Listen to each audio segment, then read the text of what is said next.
A homeless widow inherited a $5 farmhouse that had been sealed for 40 years. What she found inside would unravel a family secret of sacrifice, fear, and a love strong enough to echo through time. If you've ever felt lost, like the world has forgotten you, then you know what it's like to look for a sign, any sign at all. This is the story of the sign I found. And if you stick with me, maybe you'll find a piece of your own story in it too. Don't forget to subscribe if you believe in second chances, because that's what we talk about here. We talk about the hard stuff. The air in my Honda Civic smelled like stale coffee and desperation. It had been my home for 6 months, ever since the last of the money from Liam's life insurance had been swallowed by the hospital bills his death had left behind. Every morning, I'd wake up with a crick in my neck from the headrest and the ghostly imprint of the seatbelt buckle on my cheek. The world outside the fogged-up windows was a blur of indifferent parking lots and rest stops. I was 29 years old, a widow, and my entire existence had been compressed into a 2008 sedan that was one bad alternator away from becoming a stationary tin can. Grief is a physical thing. It's a weight in your bones, a constant, low-grade fever that makes everything feel muted and distant. After Liam died, the world lost its color. It became a series of gray, necessary motions. Find a safe place to park. Find a gas station bathroom to wash up in. Find enough change for a cup of coffee that would serve as breakfast and lunch. I was a ghost haunting the edges of a life I no longer recognized.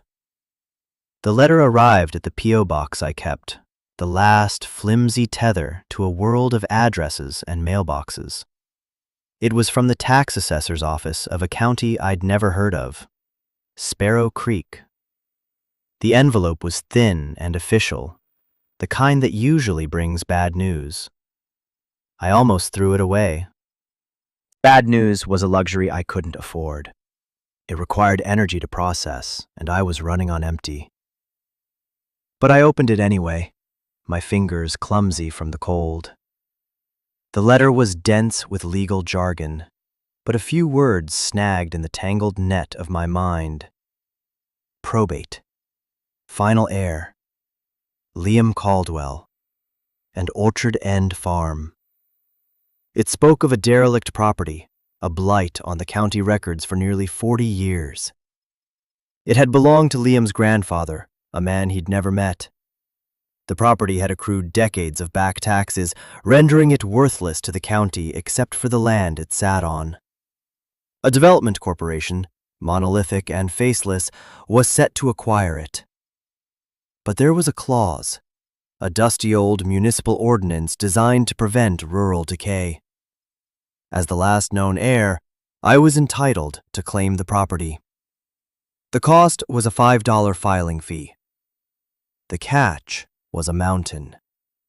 I would have 1 year to bring the property to a habitable state and begin a payment plan for the 40 years of taxes. If I failed, the property and everything on it would be forfeited to the developers. I laughed. It was a harsh, raw sound in the quiet of my car. A $5 farmhouse. It sounded like a fairy tale for broke people, a cruel joke.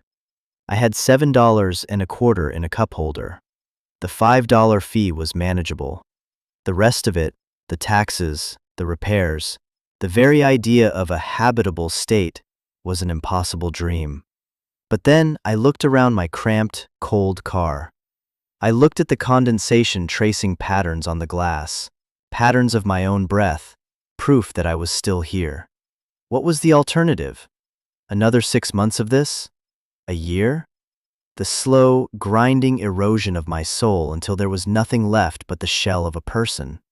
The letter was an absurdity. It was a joke. But it was also the first thing that had happened to me, rather than at me, in a long time. It was a choice, however ridiculous. I could stay in this parking lot, or I could drive toward the name on the envelope. Sparrow Creek. It sounded like a place that didn't exist anymore. Maybe I didn't either. Maybe that's where I belonged. I started the car, the engine rattling in protest, and used the last of my data to find Sparrow Creek on a map. It was 300 miles north, a tiny dot in a sea of green that meant forests and fields and nothing else. I spent 2 of my $7 on gas, and with a $5 bill tucked carefully into my pocket, I pointed the nose of my car north and drove away from the life that was no longer a life at all. The drive was a long, hypnotic ribbon of gray asphalt. I passed through towns that blurred into one another, each with its own quiet melancholy. The further north I got, the more the world seemed to exhale. The tight knot of highways and suburbs loosened into rolling hills and wide-open sky. The air changed. It smelled of damp earth and pine, a clean, sharp scent that felt like it was scouring the dust from my lungs. I arrived in Sparrow Creek on a Tuesday afternoon. It wasn't so much a town as a crossroads with a post office, a general store with a rusted gas pump out front, and a handful of houses that looked like they were leaning on each other for support. The county courthouse was a small, severe-looking brick building that seemed too grand for its surroundings. I parked my car, my home, and looked at my reflection in the rearview mirror. A pale, tired face stared back, eyes shadowed with a grief that had become a permanent part of my features. I looked like a ghost. I took a deep breath, clutching the $5 bill in my hand like a talisman, and walked inside.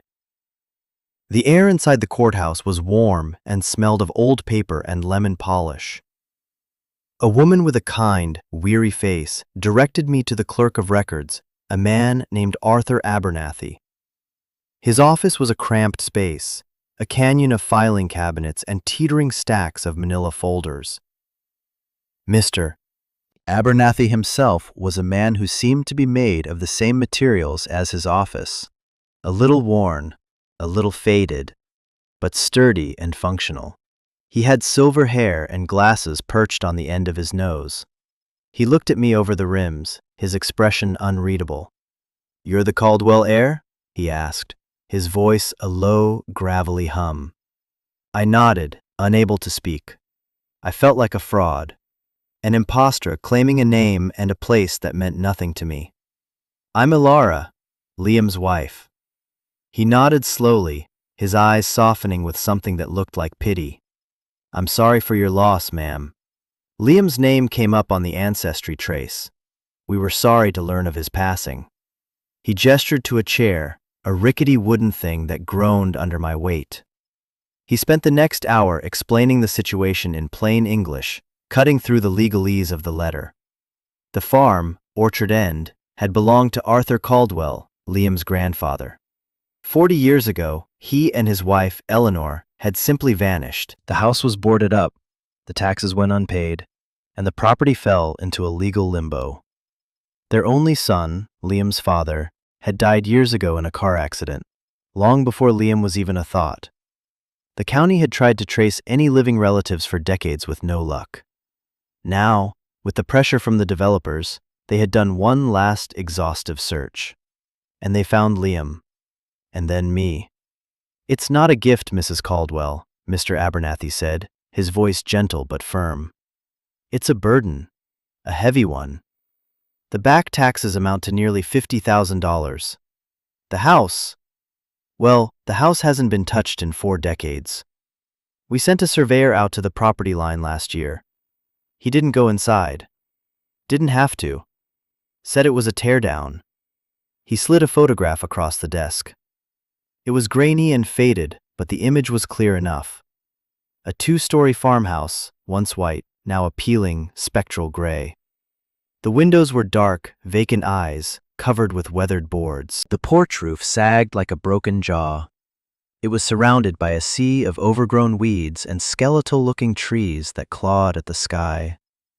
It wasn't a house. It was a tombstone. The developers, a company called Northridge Holdings, have offered to pay the back taxes and a clearance fee to the county in exchange for the land. They want to build luxury cabins, a resort for city folks. He leaned forward, his expression serious. "Frankly, that's the sensible option. It brings jobs, revenue. Your option, it's a long shot. The ordinance was written for people with resources, with a plan. Not... He trailed off, but I heard the unspoken words. Not for someone who looks like you. Not for a ghost living out of her car. I understand, I whispered, my voice hoarse. But it's the only option I have. His gaze held mine for a long moment. I expected him to argue, to try and talk me out of it, to tell me to take what little I had and disappear. Instead, he just sighed, a long, slow release of air. All right then, he said, pulling a stack of forms from a drawer. Let's get you your farm. I paid the $5 bill. It felt both monumental and insignificant. He stamped the papers with a heavy, satisfying thud, the sound of a door closing on one life and opening onto another. He handed me a thick, rusted iron key. This was in the original deed file. It's for the front door, assuming the lock hasn't seized after 40 years. He drew a simple map on the back of a napkin. It's about 5 miles out of town. You can't miss it. It's the last house on Old Mill Road. The road itself is barely a road anymore. He stood up, offering me his hand. His grip was firm, dry. Good luck, Mrs. Caldwell. I mean that. I walked out of the courthouse and back into the crisp autumn air, the iron key cold and heavy in my hand. It felt less like a key and more like an anchor. I didn't know if it was meant to hold me steady or pull me under. I got back in my car, my one constant, and followed the map out of town, driving toward a ruin that was now, impossibly, mine. The pavement of the main road gave way to gravel, and the gravel gave way to a rutted dirt track overgrown with weeds. Mr. Abernathy was right. It was barely a road. The trees on either side leaned in, their branches interlocking overhead, forming a dark, skeletal tunnel. My little Civic scraped and bumped along, the sound of twigs and thorns screeching against the metal like angry fingernails. After a mile that felt like 10, the tunnel opened up into a clearing. And there it was, the house from the photograph. It was worse in person. The picture hadn't captured the oppressive silence, the sheer weight of neglect that seemed to press down on the very air. The gray paint was almost entirely gone, leaving the wood beneath exposed and silvered like old bones. The porch had collapsed on one side, its roof hanging at a drunken angle. The weeds weren't just weeds. They were a jungle of thorny bushes and vines that seemed to be actively trying to pull the house back into the earth. It was utterly, profoundly abandoned. A place where time had simply stopped. I parked the car and got out, the sound of the door closing echoing unnaturally in the stillness. I stood there for a long time, just looking. Fear was a cold knot in my stomach. This wasn't a project, it was an archaeology site. What had I done? This was a mistake. A $5 mistake that had cost me my last hope. I should turn around, drive away, and never look back. But where would I go? Back to the parking lots? Back to being invisible? No, I had come this far. I had to see it through. I had to at least step inside. I pushed my way through the thorny brush, my jeans catching and tearing. The porch steps groaned in protest, but held my weight. The front door was a solid, imposing thing, its wood swollen and cracked. The windows on either side were covered with thick planks of wood, nailed shut from the outside. The keyhole was clogged with rust and spiderwebs. I slid the old iron key in. It grated, resisted. I put my shoulder into it, twisting with all my might. For a moment, nothing happened. Then, with a deafening shriek of rusted metal, the lock turned. The sound was like a scream that had been held in for 40 years. I pushed the door. It was stuck fast, swollen in its frame. I threw my body against it, again and again, my shoulder screaming in protest. Finally, with a splintering crack, it gave way, swinging inward into darkness. The air that rolled out was thick and cold, carrying the smell of dust, decay, and something else. Something faintly sweet and musty, like dried flowers and forgotten memories. It was the smell of a sealed tomb. I stood on the threshold, peering into the gloom. The inside of the house was a landscape of shadows. The boarded windows let in only slivers of light, thin blades that cut through the darkness and illuminated floating motes of dust. Everything was draped in a thick, gray blanket of it. Cobwebs hung from the ceiling like ghostly chandeliers. I took a tentative step inside, my boots crunching on a carpet of grit and fallen plaster. I was in what must have been a living room. The shapes of furniture were visible beneath the dust. A sofa, a pair of armchairs, a coffee table. They looked like gray, silent ghosts huddled together in the dark. On one wall, a grand stone fireplace stood cold and empty, a dark mouth waiting to speak. To my right, a staircase ascended into an even deeper darkness. I ran my hand along the back of the sofa, leaving a clean streak in the thick dust. The fabric beneath was a faded floral pattern, rough to the touch. I felt a strange sense of trespass, of intrusion. This wasn't just an abandoned house. It was a life, paused mid-sentence. My first task was to let in the light. I couldn't stay in this tomb. I went back outside to my car and got the tire iron from the trunk. It was the only tool I had. I went back to the porch and started working on the boards covering the living room windows. The nails were old and rusted, but they fought me every step of the way. I wedged the end of the tire iron under a board and pulled, my muscles straining. The wood groaned, then with a loud crack, it splintered, the nails screeching as they were torn from their 40-year grip. I worked my way around the window, prying off one board after another. Finally, the last one came free, and a rectangle of glorious, unfiltered afternoon light flooded into the room. It was like the house took a breath.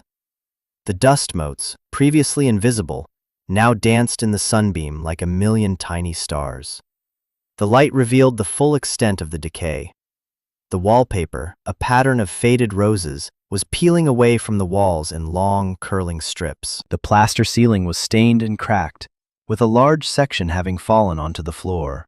The wooden floors were warped and stained. But the light also revealed something else. It showed that the house had bones. Good bones. The walls were straight, the stone of the fireplace solid.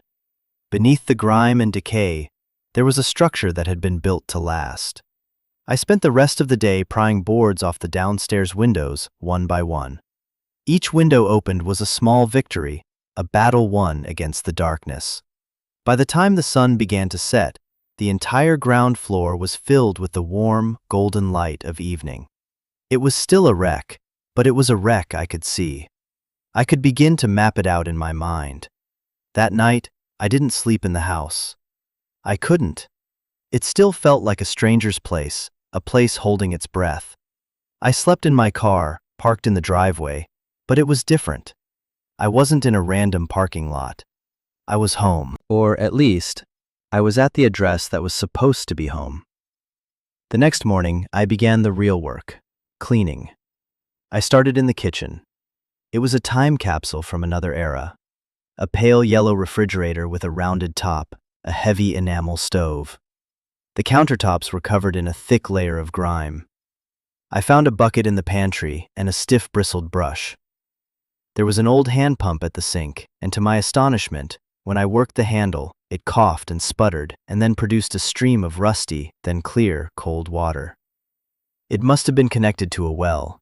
It was a small miracle. I spent 3 solid days just scrubbing the kitchen. My hands were raw, my back ached, but with every layer of grime I removed, I felt like I was reclaiming something. I was not just cleaning a room, I was erasing the neglect. I was showing the house that someone was here, someone cared. As I worked, I started to find small traces of the people who had lived here. In a kitchen drawer, I found a bundle of recipes, handwritten in a looping, elegant script on yellowed index cards. Apple pie, pot roast, buttermilk biscuits. The handwriting belonged to Eleanor, I was sure of it. In a cupboard, I found a stack of old magazines, their pages brittle with age. Life magazine. Look, the Saturday Evening Post. The dates were all from the early 1980s. One day, while sweeping out the living room, I found a small, tarnished silver locket on the floor near the fireplace. It must have fallen and been lost in the shadows. I pried it open with my thumbnail. Inside were two tiny, faded photographs. One was of a handsome man with kind eyes and a serious expression, Arthur. The other was of a smiling woman with a warm, open face, Eleanor. Staring at their faces, I felt a pang of connection. They weren't just names on a deed anymore. They were people who had loved each other, who had built a life in this house. Why had they left? Where had they gone? The question hung in the dusty air, a silent, unanswered mystery. The house was cold, especially at night. The autumn chill seeped through the cracks in the walls and the single-pane windows. The fireplace in the living room was my only source of heat. I spent an afternoon cleaning out the flue, pulling out 40 years of leaves and debris, and a surprisingly well-preserved bird's nest. I found a stack of dry, seasoned firewood in a shed out back, as if it had been left there yesterday, waiting for my arrival.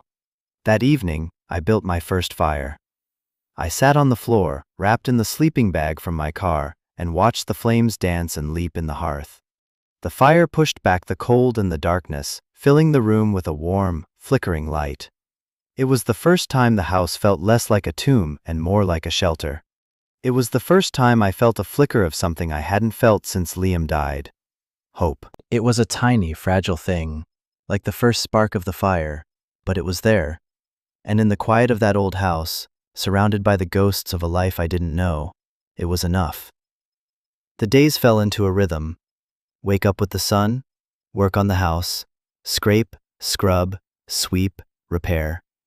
Eat a simple meal of canned soup or bread and cheese I'd bought at the general store in town. Fall into an exhausted sleep in my sleeping bag on the living room floor.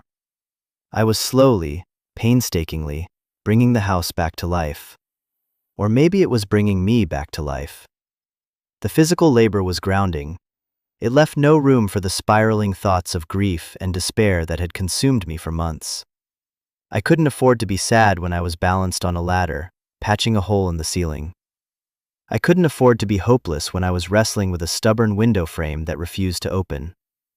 My grief was still there, a constant companion, but it had a new partner, purpose. I was working for more than just a roof over my head. I was working to honor the memory of the man who had unknowingly given me this chance. I was working for Liam. He had always dreamed of a place like this, a piece of land, a house with history. He would have loved the challenge, the satisfaction of seeing it come back from the brink. In a way, by saving the house, I felt like I was keeping a part of him alive. The first snow of the season came in late November. I woke up one morning to a world transformed. A thick blanket of white covered everything, softening the harsh lines of the broken porch and the skeletal trees. The silence was absolute, profound. It was beautiful, but it was also a stark reminder of the challenge ahead. Winter was coming. The house was far from weatherproof. The draft from the walls was a constant, cold breath. I knew I had to find the source. I started in the living room, running my hand along the old plaster walls, feeling for the telltale rush of cold air. I found it near the floor, behind one of the old armchairs. A section of the wall where the plaster had crumbled away, revealing the wooden lath beneath. As I poked at the soft spot, one of the lath boards came loose in my hand. It wasn't nailed in, it was just sitting there. Curiosity piqued, I pulled it away. Behind it was a dark, hollow space, the wall cavity. And inside that cavity, something was glinting. It was metal. My heart started to beat a little faster. I reached into the cold, dark space, my fingers brushing against a cold, hard surface. I gripped it and pulled. It was a metal box, an old ammunition can by the looks of it, heavy and solid. It was sealed with a rusty latch. I carried it over to the fireplace, my hands trembling slightly. This was something different. This wasn't a lost locket or a recipe card. This was hidden. This was deliberate. I sat on the floor in front of the fire, the metal box in my lap. It was heavier than it looked. I worked at the latch with the tip of my tire iron. It was stiff, but after a few moments of prying, it sprang open with a loud click. I lifted the lid. The inside was lined with what looked like oilcloth, protecting the contents from moisture. On top lay a thick bundle of letters tied with a faded blue ribbon. Beneath the letters were stacks of cash, held together with brittle rubber bands. And beneath the cash were several dozen savings bonds and a thick, folded document that looked like a deed. I just stared. It was a fortune. Not a vast one, but more money than I had ever seen in my life. Enough to pay the back taxes. Enough to properly fix the house. Enough to live on for years. Enough to walk away from this place and start a new life anywhere I wanted. My mind was reeling. Who would hide this? And why? I set the money and the papers aside, my hands shaking. I needed to understand. I picked up the bundle of letters. The paper was old and soft, the ink faded but still legible. The top letter was addressed to "My dearest Eleanor." The handwriting was strong and clear. I untied the ribbon and began to read. "My dearest Eleanor," the first letter began. "If you are reading this, then something has gone terribly wrong.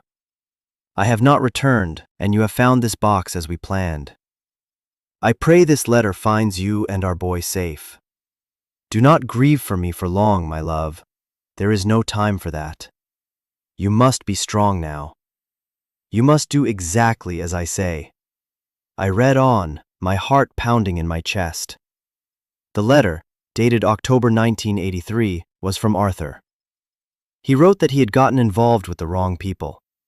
He had worked as a land surveyor for the county and had discovered that a powerful local family, connected to a new development company called Northridge, was illegally redrawing property lines, cheating small farmers out of their land and water rights. He had gathered evidence, intending to go to the state authorities, but they found out. They came to the farm. They threatened him. They threatened to harm Eleanor and their son. "They are not men of law, Eleanor," he wrote. "They are wolves. They will not stop. I cannot fight them and win. But I can protect you. I am going away. I have made it look like I have run off, a coward who abandoned his family. The shame of it burns me, but it is a price I will gladly pay if it keeps you safe. They will think I have taken the evidence with me. They will hunt for me, not for you." The letter went on to detail his plan. He had been saving money for years, a secret nest egg. He had hidden it in the wall, along with the original deed to the farm, which he had reported as lost to the county. His instructions were clear. Eleanor was to take their son, take the money, and disappear. Start a new life somewhere far away. Never look back. Let the farm fall to ruin. Let the wolves have the land. "A house is just wood and nails," he wrote. "A farm is just dirt. They are not worth your life.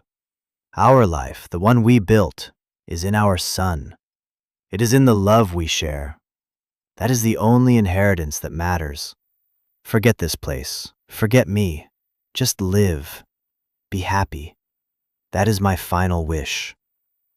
I had to stop reading. Tears were streaming down my face.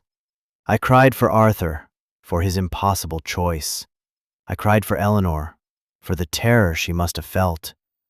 I cried for their son, Liam's father, who had lost his father to a lie designed to save him. This wasn't a story of abandonment. It was a story of sacrifice, a story of a desperate, profound love. Arthur hadn't run away. He had laid down his life, his reputation, everything he had to build a wall around his family. And this house wasn't a ruin. It was the wall. I spent the rest of the night reading the letters. There were dozens of them. They weren't all instructions. Most were love letters. Arthur wrote to Eleanor about their life together, about the day they met, about the birth of their son. He wrote about his dreams for the farm, the trees he had planted, the barn he had hoped to build. He poured his heart onto the pages, a conversation with a woman he knew he might never see again. It was the most heartbreaking, beautiful thing I had ever read. He had sealed his love, his memory, and his hope for their future inside the walls of this house, a time capsule of a life stolen too soon. The last letter was different. It was short, written in a shaky hand. "They are close," it said. "I do not have much time. I love you, Eleanor. Always. Tell our son I was a good man." And that was it. The story ended. I sat in the flickering firelight, the letters spread around me, the weight of Arthur's story settling over me like a shroud. I looked at the stacks of money. It was a gift from a ghost, a lifeline from the past. But it felt heavy. It felt like blood money, paid for with a man's life. What was I supposed to do with it? Arthur's instructions were for Eleanor. Run, disappear, forget. But Eleanor was gone. Their son was gone. Liam was gone. There was only me. And now, here's where the story gets complicated. Because finding the truth is one thing, deciding what to do with it is another. I sat with that box for days, the money and the letters a constant, heavy presence in the room. And I want to pause here for a moment and talk to you. Yes, you. If you've made it this far, this story is resonating with you for a reason.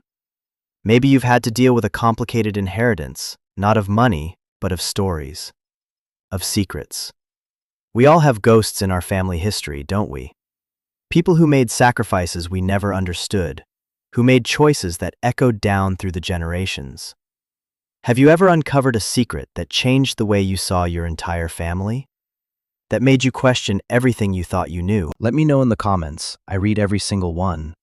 Because this community, it's built on sharing these heavy stories, on knowing we're not alone in carrying them. The weight of the past is real, and what I was about to discover was that the past wasn't even past. It was right here, waiting for me. Okay, let's get back to it. My first instinct was to follow Arthur's plan. Take the money, leave Sparrow Creek, start over, just as he had wanted for his wife. I could buy a small apartment, get a job, live a quiet, anonymous life. I could be safe. The thought was intoxicating. It was a clean slate, a release from the crushing weight of my grief and poverty. I could just walk away from this cold, broken house and its sad story. But something held me back. Every time I looked at the peeling wallpaper, at the solid stone of the fireplace, at the view of the skeletal apple orchard through the newly cleaned windows, I felt a pang of something. It wasn't just a house. It was a testament. It was Arthur's last stand. He had given up everything to protect his family. He had let the world think he was a coward so they could be free. And Northridge Holdings, the same company he had written about, the descendants of the wolves who had driven him away, they were about to pave it all over. They were about to erase the last trace of him, to win the war he had fought so hard. To take the money and run felt like a betrayal. It felt like letting the wolves win. I thought about Liam. He had never known his grandfather's story. He had grown up believing his family was broken, that he came from a line of men who ran away. He had carried a quiet shame about it his whole life. Now, I knew the truth. His grandfather wasn't a coward. He was a hero. And Liam would have stayed. I knew it in my bones. He would have seen the fight through. He would have honored Arthur's sacrifice not by running, but by standing his ground. He would have saved this place. The choice became clear. It solidified in my heart with a painful, terrifying certainty. I couldn't run. This was my fight now. This farm wasn't a burden anymore. It was an inheritance, a legacy of courage, and I was not going to let it die. I separated the money. There was just over $60,000 in cash and bonds. I took out $50,000, the amount for the back taxes. The rest I set aside for repairs. It wasn't a fortune, but it was a start. It was a fighting chance. The next morning, I drove back into town. I walked into the courthouse, my steps sure and steady. Mr. Abernathy looked up from his desk, a flicker of surprise in his eyes when he saw me. "Mrs. Caldwell," he said, "I was wondering when you'd be back. Figured the first cold snap might send you packing."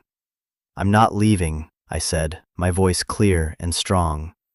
I placed the stacks of cash on his desk. It was a messy, chaotic pile of old bills. "I'm here to pay the taxes, all of them." Mr. Abernathy stared at the money, then back at me, his mouth slightly agape. He was speechless. He slowly reached out and touched one of the bundles, as if to confirm it was real.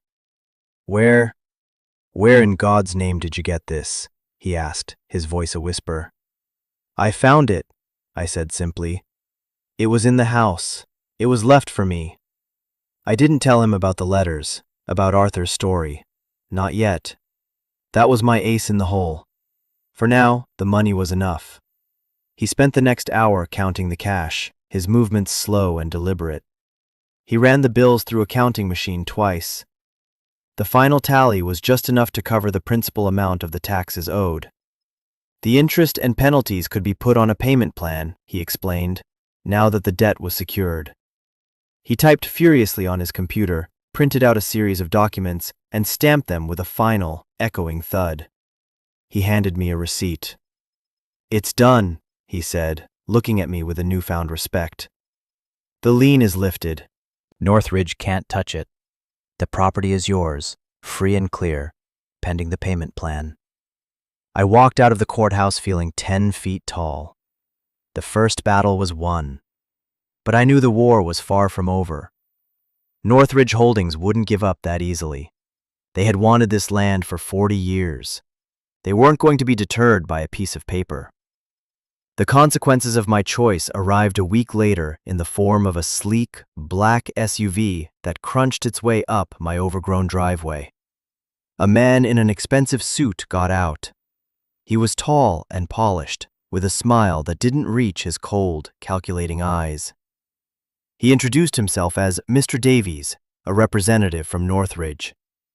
"We were so surprised to hear the property had been claimed," he said, his voice smooth as silk.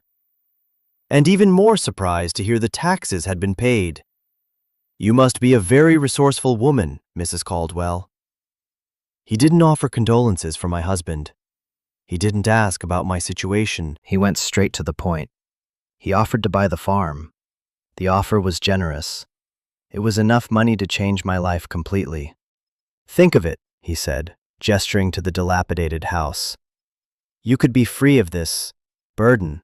A new start, a beautiful apartment in the city, anything you want."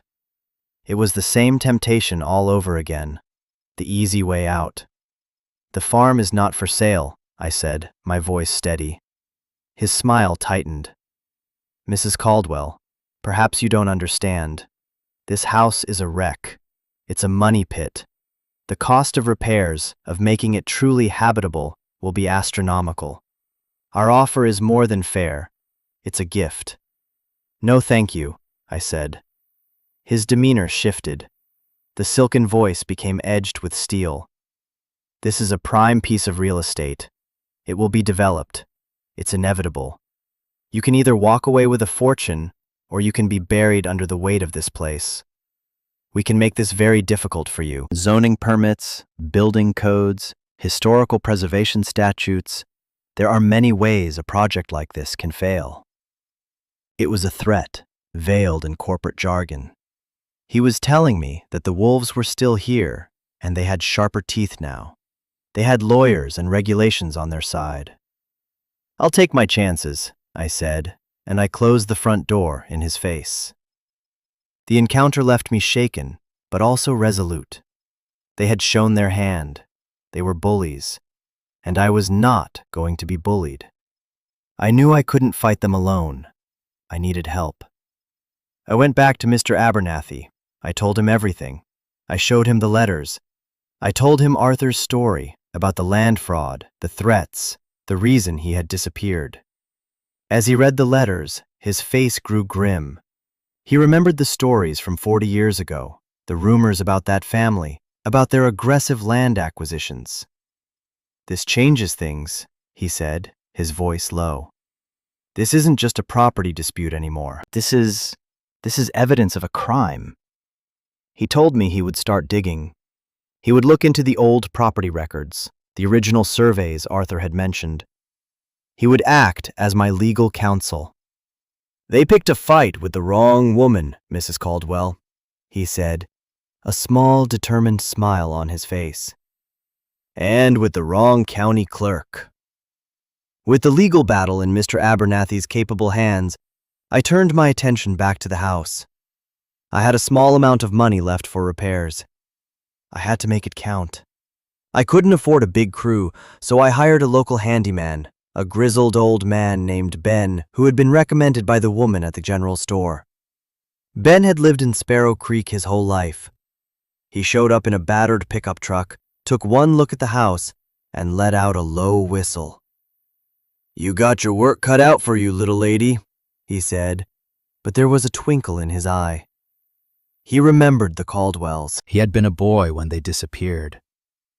"Always wondered what happened to them," he said, looking at the house with a sad, knowing expression. "Arthur was a good man, stood up for folks." Ben was a master of his craft. He knew these old houses like the back of his hand. He taught me how to patch plaster, how to glaze a window, how to repair the sagging porch roof. We worked side by side, from sunup to sundown. The work was slow, grueling, and deeply satisfying. With every nail I hammered, with every board I replaced, I felt like I was healing the house, and in turn, healing myself. The community, at first wary of the stranger who had taken over the old ghost house, began to thaw. People would stop by with a thermos of hot coffee or a plate of sandwiches. The woman from the general store brought me a box of old curtains. An elderly farmer down the road offered me the use of his tractor to clear the overgrown fields. They saw I wasn't a developer. I wasn't there to flip the house. I was there to stay. I was putting down roots. I was becoming one of them. As I worked, I thought a lot about the meaning of home. For so long, home had been a person. It was Liam. When he died, I wasn't just heartbroken. I was homeless, in the truest sense of the word. I had lost my center, my place in the world. I thought I could find it again in a new apartment, a new city, a new life. But this old, broken farmhouse taught me something profound. Home isn't just a place you find. It's a place you make. You build it, nail by nail, memory by memory. You build it with your own two hands, with your sweat and your tears. You build it with the stories of those who came before you, and with the hope for those who will come after. This house, with its ghosts and its secrets, had become my home. It was a place built on a foundation of love and sacrifice, and I was now a part of its story. I was the keeper of Arthur's legacy. The news from Mr. Abernathy came on a cold day in early spring. Northridge had officially withdrawn their claim. The evidence from Arthur's letters, combined with the discrepancies Mr. Abernathy had uncovered in the old county surveys, was enough. The state attorney general's office had opened an investigation into the company's historical land dealings. The wolves were finally being held accountable. The war was over. I had won. I received the news not with a shout of triumph, but with a quiet, profound sense of peace. I walked out onto the newly repaired porch and looked out at my land. The skeletal apple trees were beginning to show the first blush of green buds. The fields, cleared of their thorny brush, were ready for planting. The house stood straight and proud behind me, its windows clean and shining in the afternoon sun. It was still a work in progress. It would always be a work in progress. But it was mine. It was safe. That evening, I took Arthur's letters out of their box. I sat in front of the fireplace, the same fireplace where he had likely sat with his wife, and I read his last letter one more time. "Tell our son I was a good man. I looked into the flames, and I whispered my reply into the quiet of the house. "He knew," I said, "and now, so do I." I had found more than just money in the walls of that old farmhouse. I had found a story. I had found a purpose. I had found a home. And in doing so, I had finally, truly, found my way back to myself. And so, my life began again. Not a new life, but a continuation of one. A life built on the foundations of the past. I started a small garden that summer, planting the seeds of tomatoes, cucumbers, and hope. The work was hard, but it was good work. It was real. I learned the rhythms of the seasons, the language of the land. I learned that resilience isn't about avoiding the storms, it's about learning how to rebuild after they pass. My story is a strange one, I know. It's a story about a $5 house and a 40-year-old secret. But I think, at its heart, it's a story about what we inherit. We inherit our family's eyes, their smiles, their way of telling a story. But we also inherit their struggles, their secrets, and their unfinished business. We have a choice. We can run from that inheritance, or we can face it. We can choose to be defined by the burdens of the past, or we can choose to transform them into a source of strength. I chose to stay. I chose to fight. And in that old, forgotten farmhouse, I found my second chance. So I want to ask you one last time, what have you inherited? What unfinished story is waiting for you to pick it up? Your home may not be a physical place. It might be a community, a purpose, a promise you made to yourself long ago. Whatever it is, I hope you find the courage to claim it. Thank you for listening to my story. If it meant something to you, please subscribe and become a part of this community. Share your own story of finding home in the comments below, because every story matters, and every single one of us deserves a place to belong.